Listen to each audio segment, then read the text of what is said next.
DMTV Info, votre chaîne d'information en temps réel. La politique, la santé, le sport, les faits de société, la musique, les rumeurs et bien plus encore. Vous découvrirez cela dans notre chaîne DMTV Info.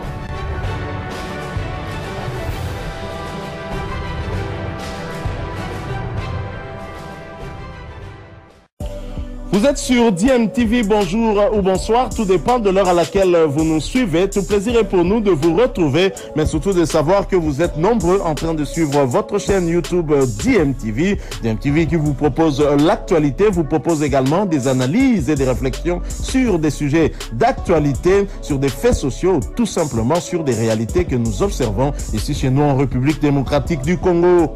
Ministre des Sports et Loisirs, Messieurs Kaboulo, Moana, Kaboulo, François. C'est l'info à la une de ce nouveau journal des sports, remaniement du gouvernement Samalou Koundé et du changement à la tête du ministère des Sports et Loisirs. François-Claude Kaboulo, Moana Kaboulo est le nouveau patron des sports en RDC. C'est lui qui était jusque-là directeur de service des sports à la télévision nationale congolaise, succède à Serge Tchembo Koundé au poste depuis 2021. Figure emblématique de la télévision en RDC, François-Claude Kaboulo Moana Kaboulo promet de travailler avec tout le monde pour relever le niveau des sports en RDC, un secteur qui connaît une période de turbulence avec notamment ce manque d'infrastructures, l'arrêt des championnats nationaux en football et ce manque des moyens aussi dans les autres disciplines.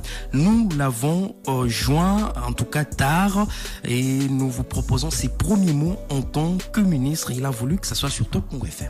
C'est vraiment une surprise, parce que là j'étais en train de dormir. Je voudrais rendre grâce à Dieu, le Père Tout-Puissant, le Maître des temps et des circonstances, parce que c'est lui qui a le destin de chacun de nous en main. Franchement, je remercie le président de la République, chef de l'État, pour cette confiance qu'il témoigne à ma modeste personne. Je remercie également son Excellence, Monsieur le Premier ministre, pour ce choix porté sur ma personne. Et pour tous mes compatriotes, vraiment merci beaucoup. Je reçois des félicitations pratiquement du monde entier. C'est la preuve que nous allons travailler ensemble pour essayer, dans la mesure de nos possibilités, de relever ce sport congolais qui, pour le moment, connaît de périodes de turbulence. C'est ça ma première réaction et je suis prêt à travailler, à me donner à 100% pour élever notre sport. Voilà la première déclaration que je fais au micro de Top Congo. Vous avez presque tout vécu. Qu'est-ce qu'on peut attendre de Claude François Kaboulo Moana Kaboulo? C'est prématuré, je suis émotionné, comprenez-moi. Tout le monde sait que je suis dans les sports, je suis footballeur, moi-même je jouais. Toute ma vie, c'est dans les sports. Je suis dans ma 39e année à la radio-télévision nationale congolaise, toujours pour servir ces sports congolais. Donc, nous allons continuer la lutte pour élever notre sport. François-Claude Kaboulo Moana Kaboulo, le nouveau ministre des Sports et Loisirs. Il a presque tout vécu en sport. Il connaît ce secteur. D'ailleurs, il était trésorier général adjoint et chef de mission du comité olympique congolais, président de la commission de discipline et d'éthique professionnelle de l'UNPC, secrétaire national trésorier de l'AGC RDC, un peu comme son prédécesseur. C'est quelqu'un qui vit les sports au quotidien et c'est donc un bon profil selon l'analyste sportif Olivier Pengongo.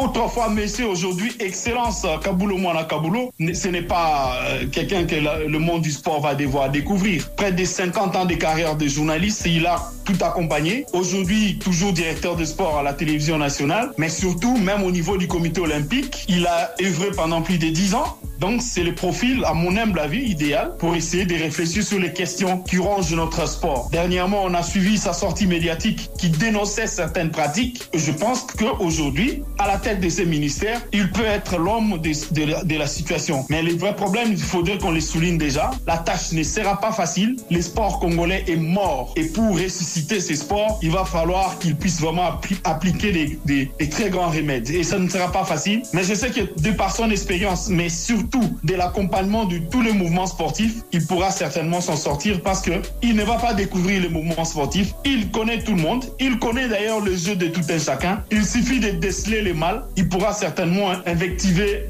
la formule idéale pour faire redécoller ce sport malade depuis plusieurs années, mais qu'aujourd'hui pratiquement mort, qu'il faudrait trouver la solution. Personnellement, je reste très convaincu que M. François-Claude Mouana Kabulo, autrefois, aujourd'hui Excellence, sera capable en tout cas d'essayer de redorer l'image de ces sports qui n'existaient plus. C'était là l'analyste sportif Olivier Pengongo et c'est un vendredi riche en informations sportives puisque c'est également le jour du match RDC Mauritanie prévu à Lubumbashi aux alentours de 15h heure locale. Il sera 14h ici à Kinshasa. Match à suivre en direct et en intégralité sur Top Congo FM. En tout cas, c'est une rencontre qui entre dans le cadre des éliminatoires de la CAN 2023, troisième journée face au Mourabitoun, deuxième du groupe avec 4 points. Les Congolais, dernier avec 0 points après 2 journées, sont déterminés à gagner, ce avec l'appui du grand public attendu au stade TP Mazembe de la Kamalondo cet après-midi.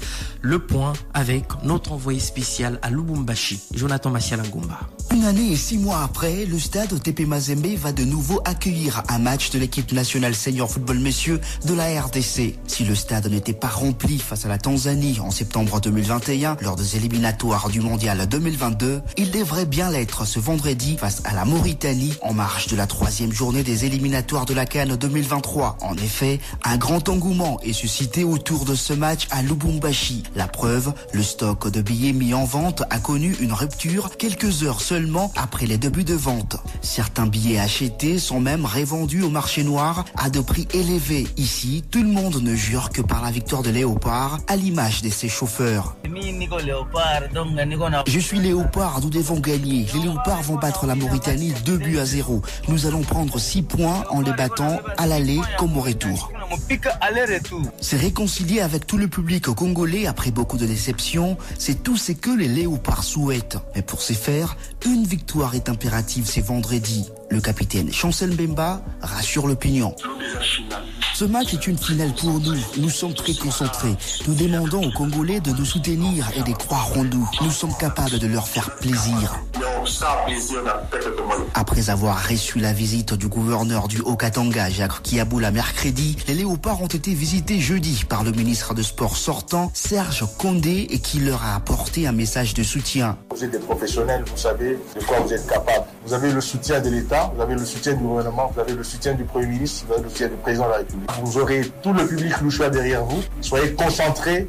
On n'a même pas besoin d'un match nul pour gagner de la plus belle manière possible. Gagner, c'est tout ce que Sébastien Desabre et ses poulains doivent faire pour se relancer dans la course à la qualification, eux qui sont derniers du groupe avec 0 points après 2 journées disputées. Depuis Lubumbashi, Jonathan Massiala pour Top Congo FM. Et nous allons d'ailleurs rester à Lubumbashi pour écouter le sélectionneur principal de la RDC, Sébastien Desabre. Ça sera son premier match officiel avec la RDC. Il a eu beaucoup de jours pour se préparer avec le groupe. Que pense-t-il de cette rencontre importante pour la RDC?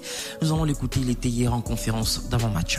Pour gagner un match, il y a une équipe de départ. Et puis après, il y a des stratégies de rentrée en cours de match aussi qui font que on pense que certains vont nous apporter quand ils vont rentrer. Effectivement, sur le potentiel offensif de notre équipe, on a vraiment un très bon potentiel offensif. Il faut le démontrer encore sur les matchs. Je peux pas connaître le résultat de demain. Ce qui est sûr et certain, c'est qu'on met tout en œuvre et qu'on est conscient que le résultat de demain est très important pour la redynamique du positif autour de l'équipe. On le sait et je pense qu'il y aura le résultat. J'espère qu'il y aura le résultat. Les joueurs sont convaincus qu'on va tout faire pour avoir le résultat. Mais à minima demain, on doit voir des soldats sur le terrain. On doit voir des gens qui sont conscients qu'il y a quelque chose à changer. C'est ça, moi, qui va m'intéresser. Comme je le redis, avec le potentiel qu'on a, avec l'implication des joueurs, le professionnalisme des joueurs qui est vraiment cadré, parce qu'on en a parlé, c'est pareil, dans cette sélection, les joueurs, ils sont ça. Mais en fait, les joueurs, ils sont très professionnels, ils ont envie. Et demain, ils vont le démontrer. Voilà, c'est uniquement ça. Maintenant, il y a des nouveaux joueurs, il y a une équipe qui est en train de bouger, il y a certains jeunes joueurs qui sont à intégrer comme William, comme d'autres. C'est pas demain que William, s'il a du temps de jeu, qu'il va faire son meilleur match parce que il va falloir le contexte qu'il apprenne et ainsi de suite. C'est un process en fait. Mais pour nous, dans nos métiers, on est conscient et on est formaté pour ça. Et c'est nos métiers que la pression, elle est là à tous les matchs. Et il faut l'avoir. Tant mieux, c'est pas grave, c'est comme ça. En tout cas, tout ce qu'on essaie essaye de faire, nous, c'est pour construire quelque chose. Et puis demain, si on n'est plus là, ben on laissera ce quelque chose à quelqu'un. On repartira pas de zéro. C'est ça l'objectif. Sébastien Desabre, sélectionneur principal des Léopards de la RDC, il est également revenu sur le dossier Marcel Tisserand. Vous le savez, l'international congolais capitaine de la sélection n'a pas été convoqué et il avait affiché sa désolation dans une interview accordée à nos confrères de Canal+. En tout cas, il avait trouvé ça inadmissible que personne ne puisse l'appeler pour au moins le prévenir de son absence sur la liste du sélectionneur. Nous allons écouter Sébastien Desabre. Que ça soit Marcel Tisserand, que ça soit un autre, il y a beaucoup de joueurs qui auraient aimé être en sélection et qui ne le sont pas. Ce sont des choix sportifs. Chacun est libre de commenter et de dire ce qu'il veut. Voilà, nous on est concentrés sur le match de demain. Après, les choix des coachs, les choix sportifs, elles sont toujours discutables. Mais il faut que chacun se reconcentre sur le plus important, c'est le soutien de l'équipe pour le résultat. Et que ce soit ce joueur Marcel Tisserand, je sais que même s'il n'est pas là, il soutient ses camarades et il soutient son équipe. Voilà, c'était la Sébastien Desabre, sélectionneur principal des Léopards A de la RDC qui vont jouer tout à l'heure. Et tenez bien, 15h juste heure de Lubumbashi. Il sera 14h ici à Kinshasa. Match à suivre en direct et j'aurai d'ailleurs le plaisir de vous tenir compagnie avant, pendant et après cette rencontre. Nous retrouverons au commentaire, Jonathan Massiala depuis le stade TP Mazembe de la Kamalondo. Merci infiniment à vous tous de nous avoir suivis. Fin de ce journal des sports. Merci à Alain Pascal Mungu.